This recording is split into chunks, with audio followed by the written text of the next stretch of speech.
Welcome back. My next guest is a Grammy award-winning artist who scored chart-topping hits and produced tracks for the best in the business, from Boyz II Men to Lady Gaga to Michael Jackson. Please welcome the king of New Jack Swing, Teddy Riley. Hello, Teddy. Hi, Claudia. How are you? I am good. Good to see you. It's been a minute. Yes, it has. The last time I seen you, it's fun. It was Was it? You didn't go to Jeffrey Osborne's golf tournament, right? Do you go to the? No, it wasn't there. no, I'm gonna tell you where. Diddy's Hollywood star party. In Miami. No, LA. Damn, I'm getting And, old, and Teddy. we went to that party up in the hills, and I think you were there with a crew of girls. Sounds And like you it. said hello to me, and then, you. I I was was like, probably wow. Teddy. I was probably headed to the bar at that time. Well, I don't drink, so I felt like a sore thumb in Oh, the party. So so do you have fun at parties, like not drinking, but you're always the sober one at the parties? You get to watch all the shenanigans. no, I don't. I go there for the music, just to Mm. see where music is going, and that keeps me on top of my game. So how have you been though? How have you been during this whole? I mean, 2020 was a lot, right? With what was seen on the news, with all the civil unrest, and then we have coronavirus and people dying. How are you? Like, I just want to do like a mental check-in with you, how you were doing as a black man out here, and just it's just crazy times, you know? Yeah, it is.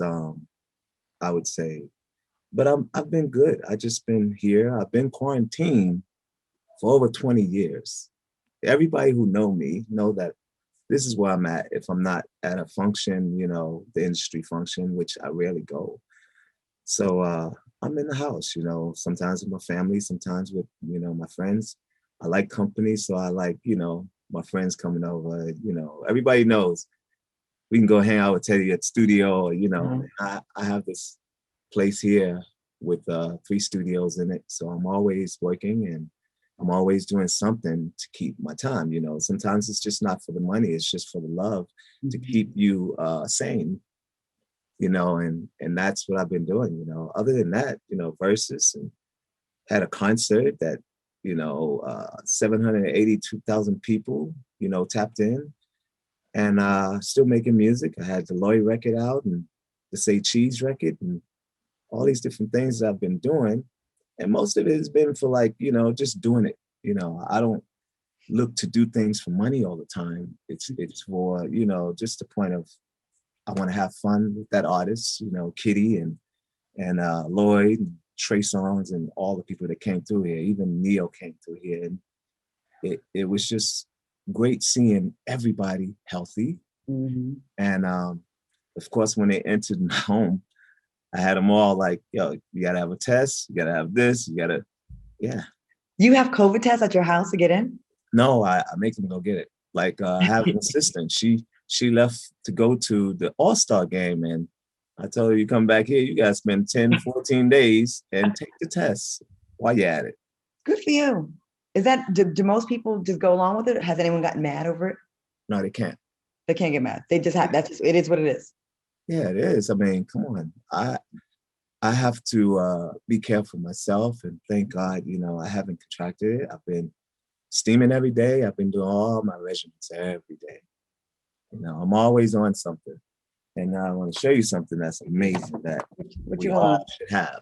It's Okay, what's it? called cocoon water. It's oxygen water. Write that down. Cocoon water. Yeah.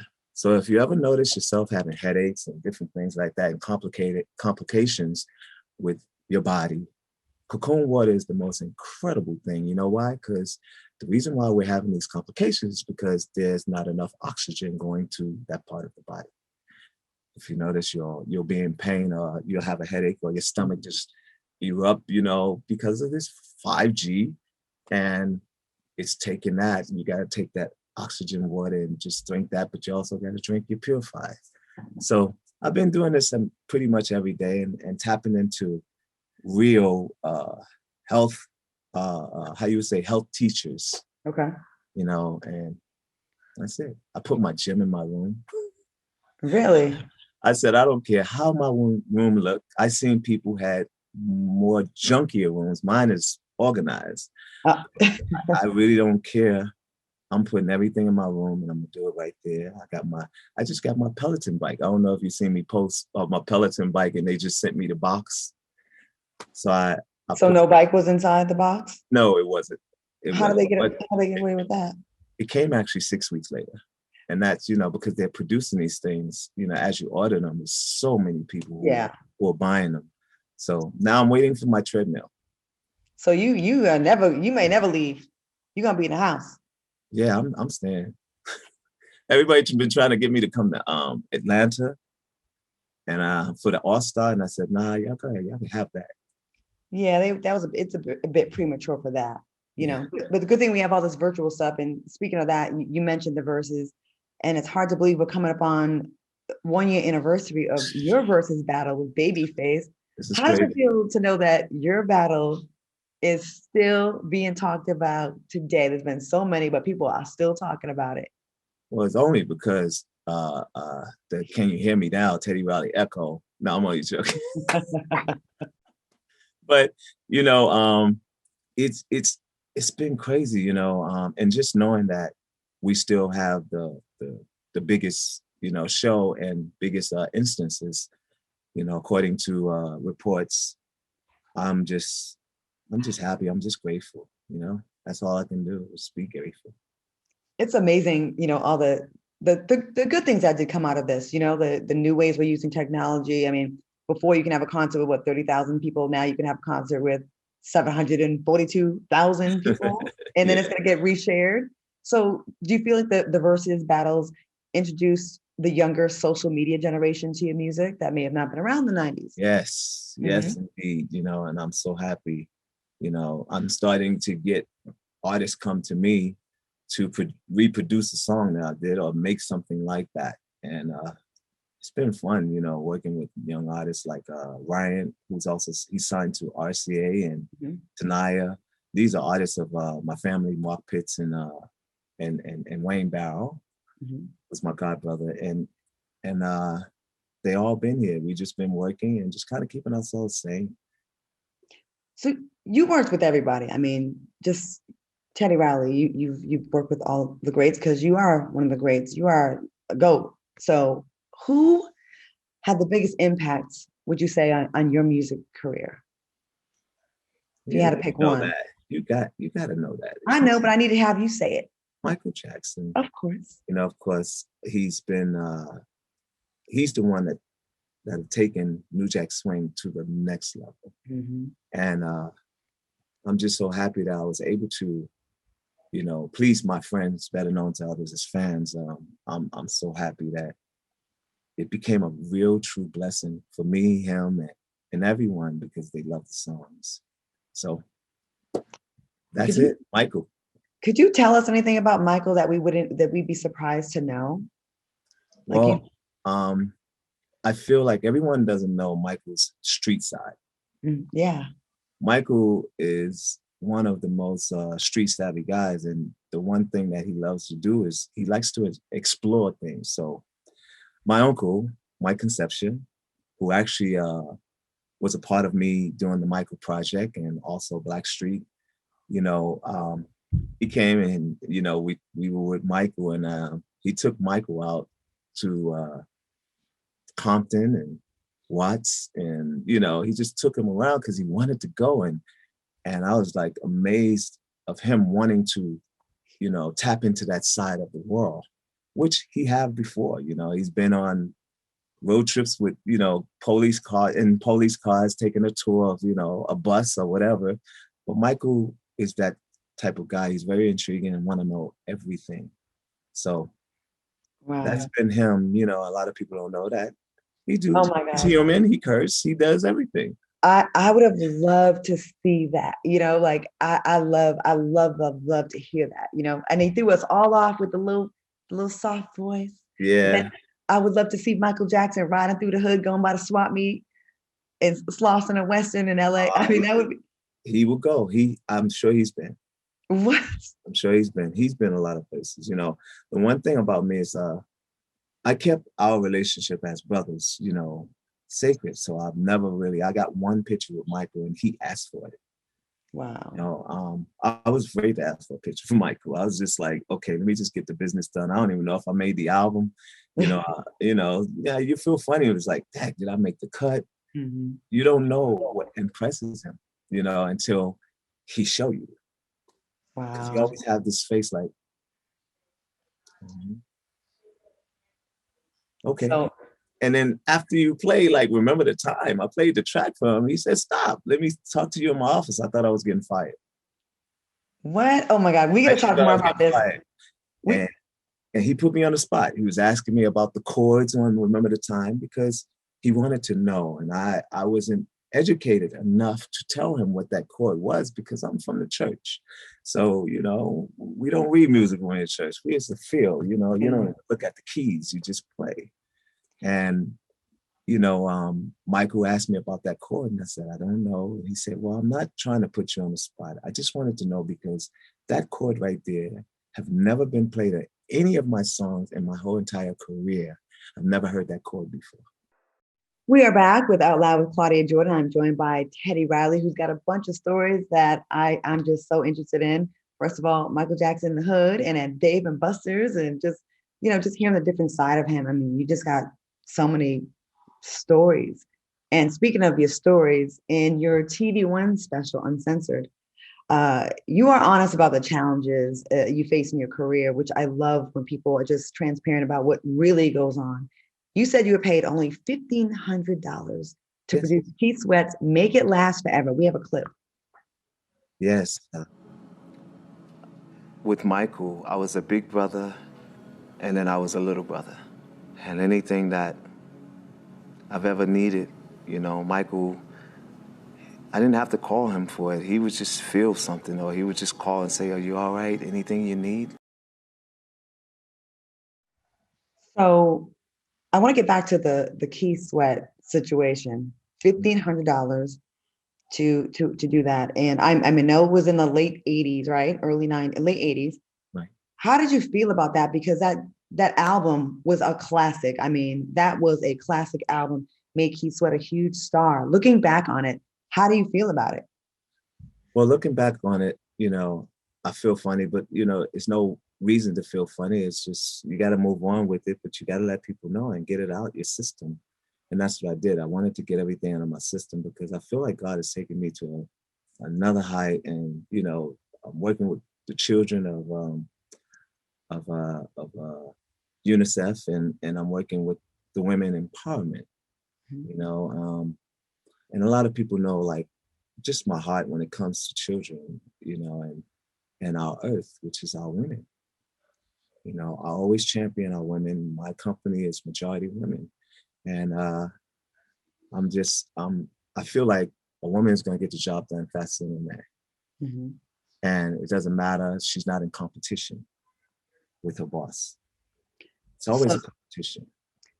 So you needed a homegirl to get you some more money for that track is what you're saying. If I'd have known you then. Like my son's mother, she was the negotiator, Madeline. And she always got me the top dollar. Okay. I like to hear that. Now, shortly after that, you formed the group Guy with hits like Groove Me, I Like, Piece of My Love, all the jams. What was it like to finally be a part of a popular group? I mean, an amazing group and get your shine like that? Well, it's amazing because it wasn't planned that way. I didn't want to be a singer. Really? No. My mom and Jane Griffin pushed me out there, and Aaron Hall taught me how to sing my first song, which is Spend the Night. So I just took it in stride, and I rode with God's wave because I feel like if you're not obedient, when he puts something in front of you and you don't take that advantage, you're being disobedient. Mm-hmm. So I had to follow, and I feel like when you're not obeying your mother, you're not obeying God.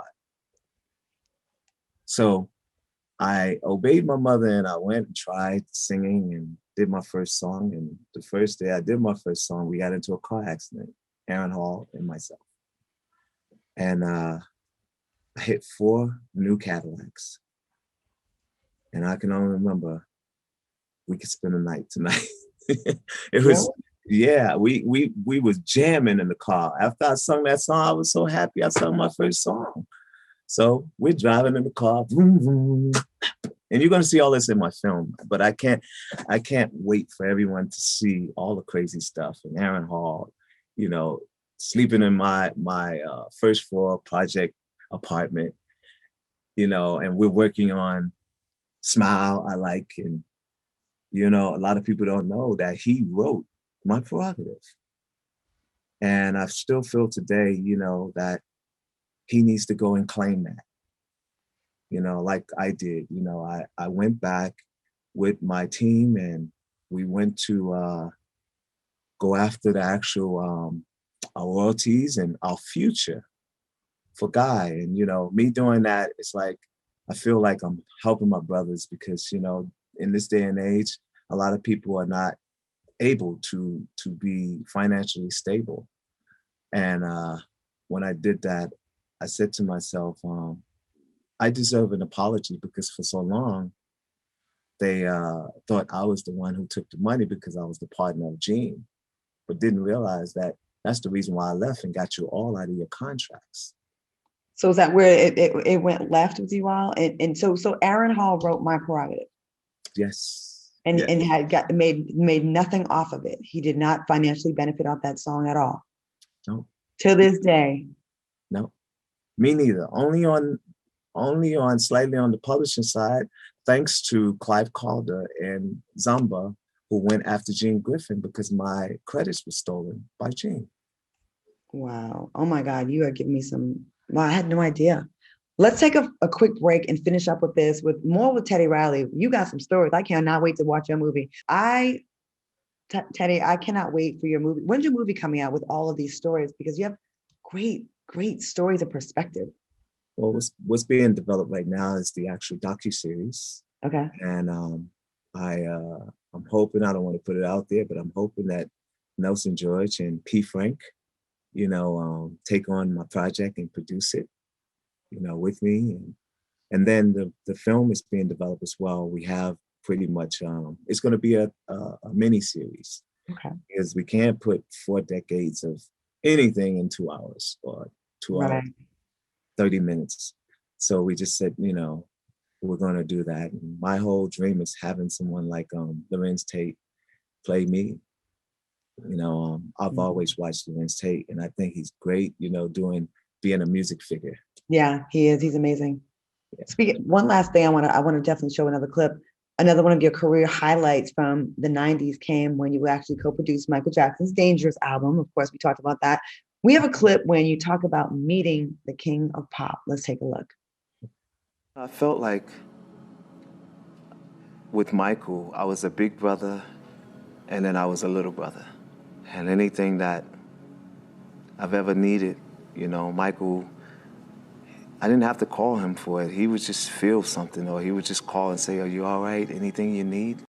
All right, we play that again. Okay, so I know I keep asking you about Michael Jackson, but you know, you said that was the one that impacted your career the most. And what did you feel when we lost him?